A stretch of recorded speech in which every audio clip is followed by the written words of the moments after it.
प्रेमित्रों, जय श्री कृष्णा। मुहूर्त ज्योतिष पर मैं आचार्य डॉक्टर विष्णु कुमार मिश्रा आपका बहुत बहुत स्वागत करता हूं। तो इस वीडियो पर खास तौर से जानेंगे कि दूसरी संतान का विचार, तीसरी संतान का विचार या चौथी संतान का विचार किस भाव से किया जाता है, कैसे किया जाता है, संतान के रूप में बेटा होगा या कि बेटी होगी। साथ ही इस वीडियो के माध्यम से जानेंगे कि जो भी दूसरी या तीसरी संतान होगी वो कब होगी। पर मैं विषय क्रम में आगे बढ़ूं उससे पहले आपसे आग्रह, अगर आपने अभी तक हमारे इस चैनल को सब्सक्राइब नहीं किया है तो प्लीज चैनल को सब्सक्राइब करें, साथ ही नोटिफिकेशन बेल को भी प्रेस कर लें। अगर आप अपनी या अपनों की जन्म कुंडली का बृहद प्रेडिक्शन कराना चाहते हैं, विश्लेषण कराना चाहते हैं, या हमसे किसी भी किस्म का ज्योतिषी परामर्श प्राप्त करना चाहते हैं, अथवा उत्तम क्वालिटी के रियल राशि रत्न आदि प्राप्त करना चाहते हैं, तो आप स्क्रीन पर फ्लैश हो रहे नंबरों पर हमसे संपर्क कर सकते हैं। एक समय था, एक जमाना था जब लोगों के पास 5-5, 7-7, 8-8 संतानें या इससे अधिक संतानें हुआ करती थी। किंतु आज के इस युग में आज बहुधा लोग अधिक संतानें नहीं चाहते। 2 संतानें हो गई तो बहुत है। कुछ लोग तीसरी संतान की अपेक्षा रखते हैं। तो आज हम इसी संदर्भ में चर्चा करेंगे कि दूसरी या तीसरी संतान का विचार कहां से करते हैं, किस भाव से करते हैं। प्रायः बहुत से ज्योतिषी सारी संतानों का विचार पंचम भाव से ही करते हैं। पंचम भाव संतान का भाव है, पर पंचम भाव से पहली संतान का विचार करना चाहिए, यही उचित है।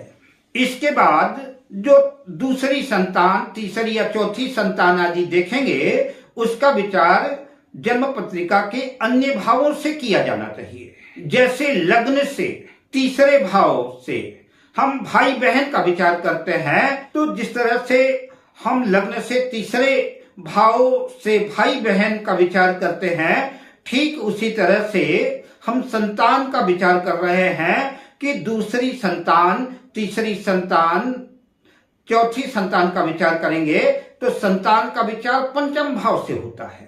तो पंचम भाव की प्रतिलिपि, पंचम भाव की फोटोकॉपी या पंचम भाव से जो पहली संतान होगी उसके भाई बहन, तो हम पंचम भाव से तीसरे भाव को देखेंगे। तो पंचम भाव से तीसरा भाव कौन सा है? यह जन्म पत्रिका का सप्तम भाव, यह पंचम भाव से तीसरा भाव हुआ। तो इस सप्तम भाव से हम दूसरी संतान का विचार करेंगे। तीसरी संतान का विचार सप्तम भाव से तीसरे भाव पर फिर से जाएंगे। 1, 2, 3 जन्म पत्रिका का यह नवम भाव, भाग्य भाव। तो जन्म पत्रिका के नवम भाव से हम तीसरी संतान का विचार करेंगे। चौथी संतान तो ज्यादातर अब लोग आज के युग में नहीं चाहते, लेकिन चौथी संतान का भी विचार करना है तो नवम भाव से तीसरे भाव में गिनेंगे तो यह एकादश लाभ भाव आएगा। तो इस एकादश लाभ भाव से चौथी संतान का विचार करेंगे। जिन लोगों को ज्योतिष का ज्यादा ज्ञान नहीं है, किंतु ज्योतिष के जिज्ञासु हैं, ज्योतिष में रुचि है या ज्योतिष सीखना चाहते हैं, उनको मैं बताता चलूं, सूर्य, मंगल, बृहस्पति और राहु ये पुरुष ग्रह हैं। ज्योतिष में सूर्य, मंगल, गुरु और राहु को पुरुष ग्रह माना गया है। चंद्र और शुक्र को स्त्री कारक ग्रह माना गया है, स्त्रीलिंग माना गया है। शनि और बुध को नपुंसक ग्रह माना गया है। तो अगर इस पंचम भाव में सूर्य, मंगल या बृहस्पति अपनी उच्च राशि में, अपनी स्वराशि में स्थित होते हैं, या कि सूर्य और मंगल या बृहस्पति एकादश लाभ भाव में बैठे हैं, तो अपनी सप्तम दृष्टि से पंचम भाव को देखेंगे, पंचम भाव को प्रभावित करेंगे। तो ऐसी स्थिति में सूर्य, मंगल, बृहस्पति पंचम भाव में है या कि एकादश लाभ भाव में है, तो जातक को पुत्र रत्न की प्राप्ति होगी। ऐसे लोगों के घर बेटा पैदा होगा, पुरुष संतान होगी। गुरु, मंगल और शनि की कुछ विशिष्ट दृष्टियां भी हैं। गुरु अगर लग्न में होगा तो पंचम दृष्टि से पंचम भाव को देखेगा। गुरु अगर भाग्य भाव में स्थित है, नवम भाव में स्थित है, तो अपनी नवमी दृष्टि से पंचम भाव को देखेगा। तो इस कंडीशन में भी पहला पुत्र जो है बेटे के रूप में होगा, पहली संतान पुत्र होगी। अगर मंगल दूसरे भाव में स्थित होगा तो अपनी चौथी दृष्टि से पंचम भाव को देखेगा। मंगल अगर दसम भाव में स्थित होगा तो अपनी आठवीं दृष्टि से पंचम भाव को देखेगा। तो यदि पंचम भाव पर सूर्य, मंगल और गुरु का प्रभाव है तो पहली संतान पुत्र के रूप में प्राप्त होगी। अगर कदाचित पंचम भाव में चंद्र या शुक्र स्थित है या कि एकादश लाभ भाव में शुक्र या चंद्र स्थित है तो उनकी दृष्टि पंचम भाव पे जाएगी।